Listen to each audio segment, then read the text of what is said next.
Hi, I'm Elly Ling. I'm a registered nutritional therapist. I've teamed up with Weight Loss HQ by Treated to help you find the most helpful diets out there if you're taking weight loss medication, and separate some fact from fiction when it comes to eating habits and exercise. Today, I'm going to talk about fad diets, how well they work, and whether you should be following any alongside your treatment. Let's dive in. Okay, so this is the pretty famous one, the ketogenic diet, or the keto diet for short. If you're not familiar, the keto diet basically involves cutting right back on carbs, so you only eat very little carbs or none at all. By doing this, you probably will lose a bit of weight, but it can come with lots of problems and complications.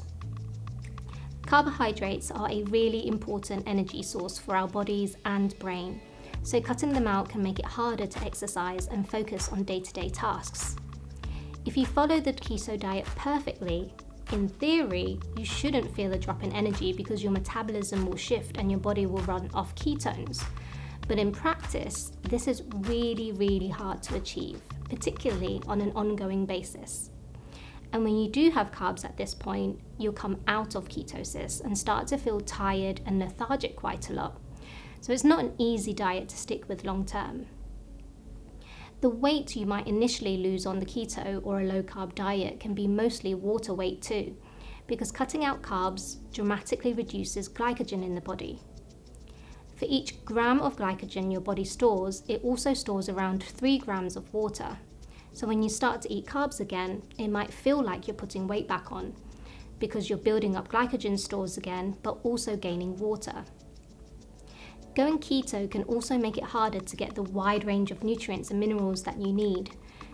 For example, just eating steak, butter and chocolate would follow the keto diet rules, but it won't do you much good. It also means you'll cut back on some nutrient-dense foods too, like beans and legumes, which are really good for gut health and digestion and packed with vitamins and minerals. Next up, intermittent fasting. This is when you don't eat for long periods of time, say for 16 hours in the day, followed by periods of unrestricted eating, say for about 8 hours in the day.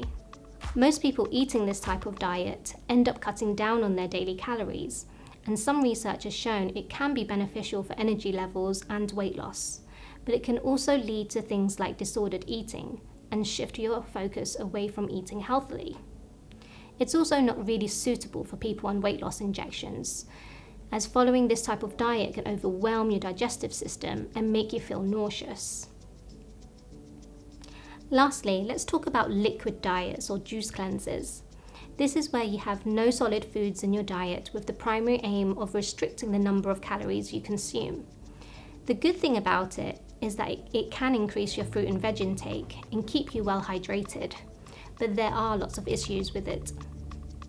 Juicing fruit and veg removes the skin and pulp, which is where all the fiber is, and you need this for good gut health and digestion. Smoothies made from lots of juiced fruits can be really high in sugar, so you might also get energy crashes and spikes. And with liquid diet, you might get other side effects like diarrhea and constipation. So it's a hard diet to keep up, and it's really not compatible with weight loss medication. And there's a good chance you'll get nausea and not feel too great. Bottom line, fad diets might help you lose weight for a little while, but in the long term, the negatives often outweigh the positives. It's much better to make sensible, healthy changes to your diet that will help you feel good about eating. And you'll have the best chance of sticking to it for years to come.